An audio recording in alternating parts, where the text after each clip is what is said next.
Hello there, how are you today?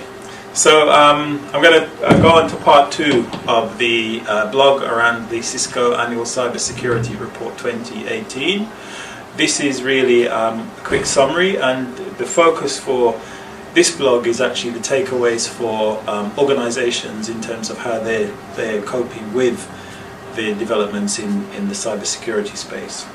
So just some bullet points here in terms of a takeaway. First one here is about the number of losses. The average organization that's been experienced a cyber breach in 2018 or 2017 experienced a financial loss of in excess of $500,000, and that's in addition to the other sort of adverse effects of being breached, such as reputational damage, loss of customers, etc., etc. Some other challenges being faced. One of the biggest challenges these organizations are also facing is actually how do they secure their mobile devices, because mobile devices are increasing dramatically in terms of the number of devices connected to the network, to the cloud, to cloud applications. And the second challenge is actually how they secure cloud data. These are two of the biggest challenges organizations are facing. Some of the reasons why they are facing those challenges, though, apart from the fact that the sophistication of the attacks is increasing, is one of the points listed down here, where we talk about a shortage of trained security personnel. So many organizations are looking to increase the numbers of security personnel, and they're finding that they're just not there in the marketplace. And in a lot of instances, they're outsourcing some of the services which they'd rather do in-house.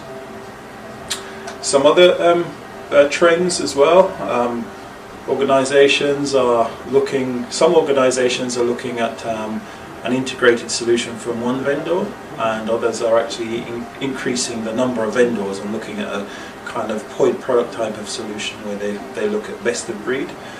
But inevitably, more vendors are leading to more alerts. Interestingly enough as well, more vendors are actually leading to more detection, because now the footprint in terms of the different sort of detection mechanisms is increasing. But another kind of startling fact is this here, where over 50% of valid alerts were being ignored.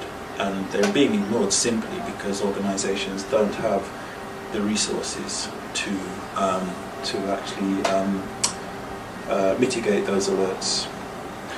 And so one of the ways that organizations are looking to protect themselves and kind of bridge this gap in resource is actually to invest more in artificial intelligence and machine learning, where they can actually profile normal behavior and detect abnormal behavior and take the appropriate action.